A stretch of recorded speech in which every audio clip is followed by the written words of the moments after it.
اس پاک کے اندر اللہ کے نبی صلی اللہ علیہ وسلم نے ارشاد فرمایا کہ لوگوں، اللہ تبارک و تعالیٰ نے مجھے بنی کنانا سے منتخب فرمایا۔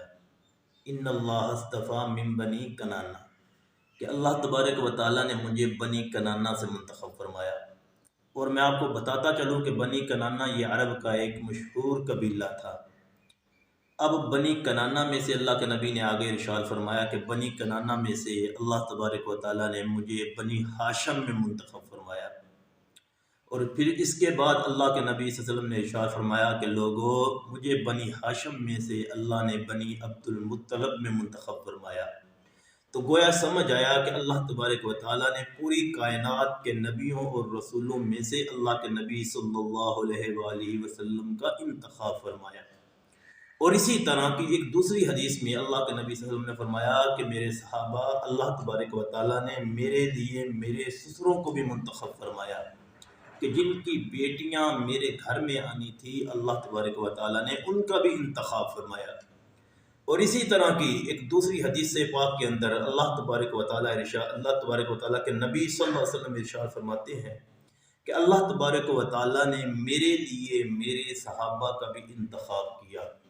یعنی اللہ تبارک و تعالیٰ نے عرش کے اوپر بیٹھ کر یہ فیصلے جاری فرمائے کہ اللہ کے نبی صلی اللہ علیہ وسلم کا کون صحابی بنے گا، کون صحابی نہیں بنے گا۔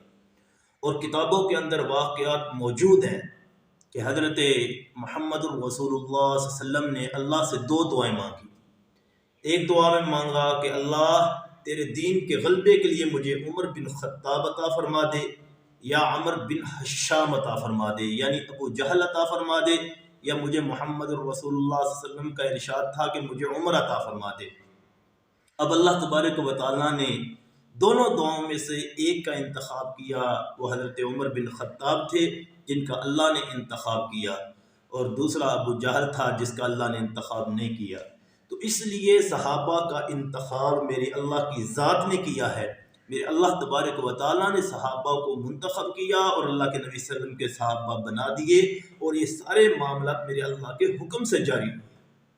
اور آج کوئی بندہ صحابہ کے اوپر اعتراض کرے تو یہ اس کی عقل کی کمی ہے، اس کے علم کی کمی ہے، اس کی جہالت ہے، اس کے اوپر لعنت ہے اللہ کی جانب سے کہ جو صحابہ کے بارے میں اعتراض کرے یا صحابہ کے بارے میں غلط بات کہے۔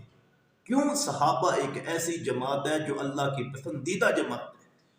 اللہ نے ان کو اپنے لیے، اپنے صحابہ کو اللہ نے اپنے پیغمبر کے لیے منتخب فرمایا ہے، اپنے نبی اور رسول کے لیے صحابہ کی جماعت کو اللہ نے منتخب فرمایا ہے۔